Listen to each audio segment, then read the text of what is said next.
Welcome to Luca and Miguel. Enjoy the video. In this video, I will show you how to play Jukebox Hero on guitar. We'll start with the iconic main riff. This riff primarily uses E5 and D5 power chords. Place your first finger on the 7th fret of the string for E5, and then move it to the 5th fret for D5. Strum with a consistent down-up motion, focusing on a tight, percussive sound. Practice this slowly to build accuracy and speed. Next, let's tackle the verse and pre-chorus sections. The verse uses a straightforward progression of G5, C5, and D5 power chords. Ensure your transitions between these chords are clean and precise.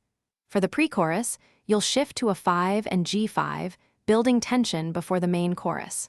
Focus on the rhythmic feel and maintaining a steady tempo throughout these parts. Now, let's dive into the powerful chorus and the bridge. The chorus utilizes C5, G5, and D5, similar to the verse but with a more emphatic strumming pattern. The bridge offers a slight change in feel and chord progression, providing a dynamic contrast. Pay close attention to the song's energy, making sure to hit those accents and let the chords ring out when appropriate. Finally, let's look at the guitar solo and the outro. While the solo is often improvised, understanding the key, typically E minor pentatonic, will help you create your own licks. For the outro, focus on the repeating main riff, ensuring it's tight and powerful. Incorporate palm muting for a more percussive and controlled sound, giving the song a strong, definitive conclusion.